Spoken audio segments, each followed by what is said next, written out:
Welcome to today's Explainer. I'm your host, and today we are putting on our public finance specialist hats to dive deep into a highly consequential part of macroeconomics. We're looking at the ultimate showdown, redeemable versus irredeemable debts. Okay, let's just jump right in. I want you to picture a scenario right off the bat.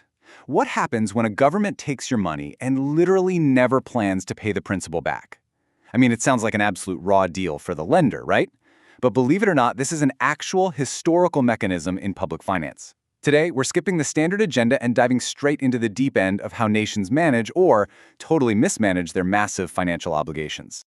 But, before we get into the debt that basically never dies, let's ground ourselves in exactly what we're talking about here. As public finance expert Finlay Shiras puts it, national debt is a debt which a state owes to its own subjects or to the nationals of other countries. So, in short, public debt is just the borrowing a government does when what it spends outpaces what it brings in. It's a fundamental tool of statecraft. And why exactly do they need this tool? Well, governments have massive, unimaginably expensive responsibilities. They borrow to cover everyday budget deficits, sure, but also for the monumental stuff. We're talking about sprawling infrastructure projects, funding huge public welfare schemes, and on the more extreme end, financing wars and even nuclear programs. The sheer scale of these loans is staggering, which makes how they're structured absolutely critical for a nation's survival. All right, that brings us to the core focus of our explainer today, the heavyweights of public finance. We're going to look closely at two very specific types of obligations, because how a government chooses between these two can literally dictate the economic health of a nation for generations. When you break down how public debt is classified, internal versus external, productive versus unproductive, there is one crucial dividing line that really stands out, and that's redeemable versus non-redeemable, or irredeemable debt. This is the financial battleground we're focused on today. Let's put these two financial forces in the ring together. First up, we have redeemable debt. The defining characteristic here is that it gets repaid after a fixed time period. It has a clear, agreed-upon end date.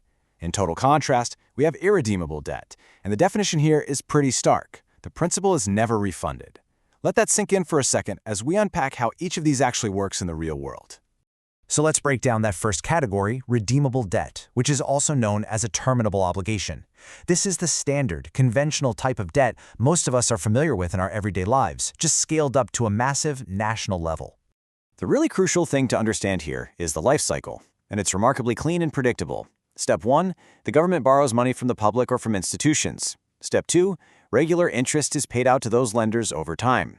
And finally, Step 3, when the debt matures, the government returns the principal amount.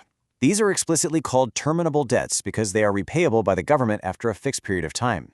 The government actually has to plan ahead to ensure they can pay it all back. It's organized, and most importantly, it has absolute closure.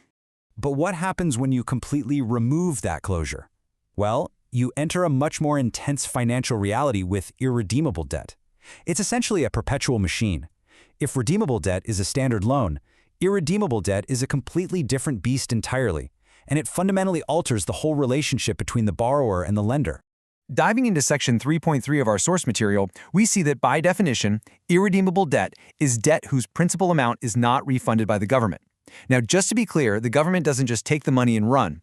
Interest is paid continuously on these loans over time. But because there is absolutely no maturity date to return the principal, that time is effectively forever. And that is really the crux of the matter. The principal is never refunded. The state takes on the cash, maybe to fight a sudden war or build a massive railway, and it commits itself and its taxpayers to paying interest on that cash in perpetuity. The original lump sum just stays with the government permanently. It's a fascinating but incredibly weighty financial mechanism. Which brings us right to the climax of our analysis today, the key finding, or what we can call the perpetual burden verdict. Having looked at the mechanics of both terminable and perpetual obligations, public finance specialists draw a very firm line in the sand regarding which one is actually better for a nation long-term. So I'll pose the critical question to you. Which debt is always preferred? I mean, think about it logically for a second. As a government, maybe never having to pay back a massive principal amount sounds pretty great in the short term, right? It frees up cash today. You just have to make those smaller interest payments. But remember, you are on the hook for those interest payments forever. So what do the experts actually conclude? Here is the definitive answer directly from the source. Redeemable loans are always preferred. Why? Because irredeemable loans create a heavy burden. They plunge the government into a genuinely dangerous state. Without a mechanism to actually terminate the debt, the state gets permanently saddled with perpetual interest payments. It chokes future budgets, it drains current resources, and it turns a one-time financial need into an eternal drain on the state's coffers. Terminable obligations are preferred quite simply because they actually end. And that builds into a much larger, frankly heavier question for all of us. If a government never pays back its principal, just how heavy will that perpetual burden be on the taxpayers of tomorrow?